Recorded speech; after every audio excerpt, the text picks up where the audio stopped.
एक मरतबा जब साबिक फौजी सरबराह जनरल मूसा खान से पूछा गया कि जनरल सियासतदानों से नफरत क्यों करते हैं, तो उन्होंने बताया कि फौजी अफसरान की सारी जिंदगी अपने सीनियर्स का हुक्म मानते या किसी को हुक्म देते गुजरती है। इसलिए सियासत की गिव एंड टेक वर्दी वालों की समझ से बाहर होती है। चूंकि वर्दी वालों को इख्तिलाफ राय हजम नहीं होता और सिर्फ दुश्मन से लड़ना आता है, इसलिए जब सियासतदान या हुक्मरान जर्नलों से किसी इशू पर इख्तिलाफ करते हैं तो वो इसे दुश्मन समझकर निभाने निकल पड़ते हैं। कुछ ऐसी सूरत हाल इस्लामाबाद में इमरान खान के हिमायती रिटायर्ड जर्नलों की तंजीम वेटरन्स सोसाइटी ऑफ पाकिस्तान की प्रेस कॉन्फ्रेंस के दौरान रूनमही। याद रहे कि रिटायर्ड जर्नलों की इस तंजीम की क़यादत माजी में सियासत में मुलविस होने की वजह से आर्मी चीफ ना बनाए जाने वाले लेफ्टिनेंट जनरल अली कुली खान और मुतनाज़ा तरीन जर्नल समझे जाने वाले साबिक सेक्रेटरी दिफा आसिफ यासीन मलिक कर रहे हैं। इस प्रेस कॉन्फ्रेंस के दौरान जब चंद सीनियर सहाफ़ियों ने रिटायर्ड जर्नलों से सवालात करने की कोशिश की तो इन्हें इजाज़त नहीं मिली और जवाब दिया गया कि इस प्रेस कॉन्फ्रेंस में सवालात नहीं किए जाएंगे। लेकिन प्रेस कॉन्फ्रेंस खत्म होने के बाद जब मुतीउल्लाह जान और एजाज सैयद ने सवाल करने पर इसरार किया तो इमरान जर्नल समझे जाने वाले साबिक कोर कमांडर रावलपिंडी अली कुली खान ने सवालात लेने का ऐलान कर दिया। लेकिन जब सीनियर सहाफ़ी मुतीउल्लाह जान ने पहले सवाल के लिए माइक आगे बढ़ाया तो रिटायर्ड जर्नलों और इनकी बेगमात ने मुतीउल्लाह जान के खिलाफ नारेबाजी शुरू कर दी और इन्हें सवाल करने से रोक दिया गया। वहां मौजूद तहरीक इंसाफ के एक कारकुन ने उन पर लीगी रहनुमा मरियम नवाज का चमचा होने का इल्जाम लगाना शुरू कर दिया, लेकिन सहाफ़ी बजिद रहे कि मुतीउल्लाह जान ही सवाल करेंगे क्योंकि ये इनका इस्तेहकाक है। मगर नारेबाजी जारी रही और प्रेस कॉन्फ्रेंस बगैर सवालात के खत्म कर दी गई।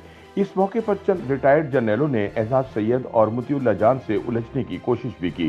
इस दौरान जब मारूफ तहकीकाती सहाफ़ी एजाज सैयद ने अली कुली खान और आसिफ यासीन मलिक से चंद सवाल किए तो दोनों मुंह छुपाकर इधर उधर निकल गए।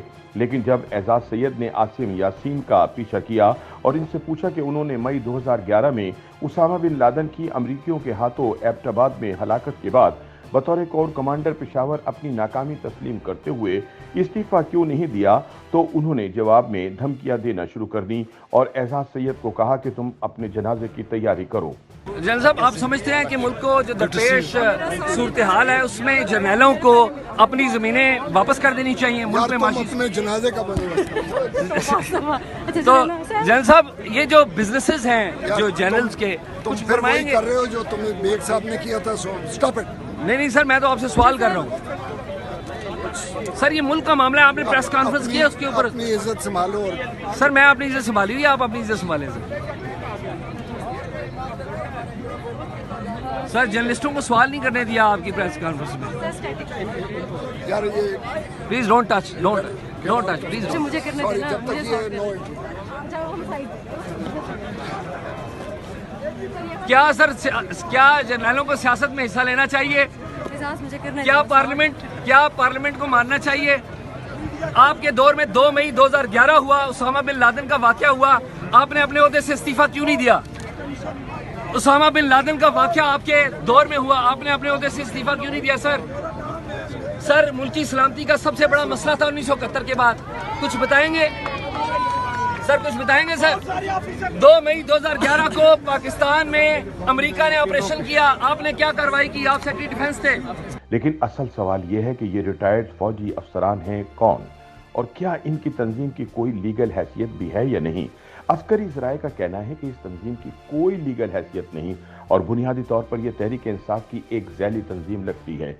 इनफरादी तौर पर अगर देखा जाए तो इनकी क़यादत करने वाले अफसरान में से ज़्यादातर का ताल्लुक बराह रास्त तहरीक इंसाफ से है। वेटरन्स सोसाइटी ऑफ पाकिस्तान के कर्ता धर्ता lieutenant general retired Asif Yasin Malik Imran Khan के एक करीबी दोस्त के ससुर हैं और तहरीक इंसाफ के बाकायदा रुकन हैं।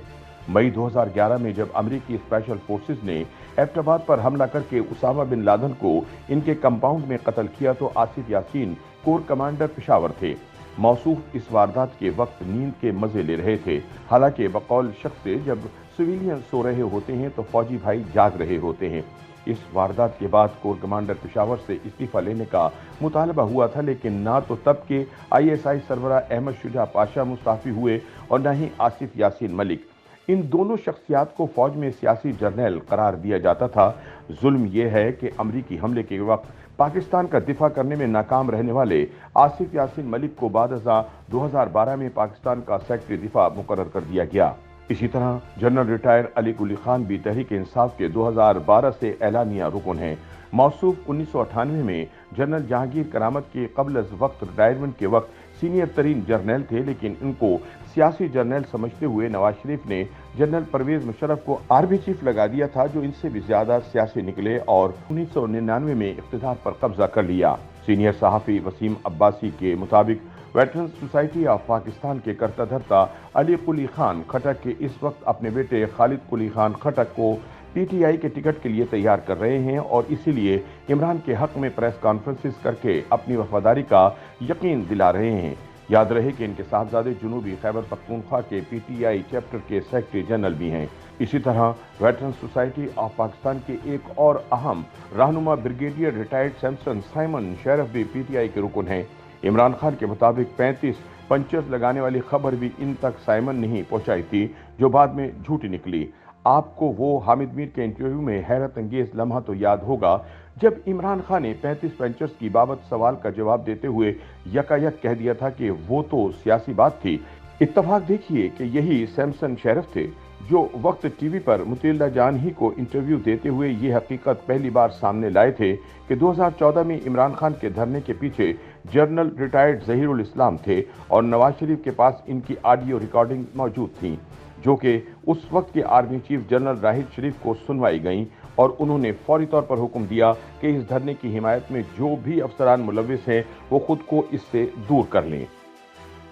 YouTube पर गूगली न्यूज देखने के लिए youtube.com की सर्च बार में गूगली न्यूज टीवी टाइप करें। गूगली न्यूज के पेज पर सुर्ख रंग के सब्सक्रिप्शन वाले बटन पर क्लिक करना ना भूलिए। YouTube पेज पर अपलोड होने वाली वीडियोस से बाखबर रहने के लिए बेल आइकन पर क्लिक कीजिए। आपको हर नई वीडियो के बारे में नोटिफिकेशन मौसूल हो जाएगा।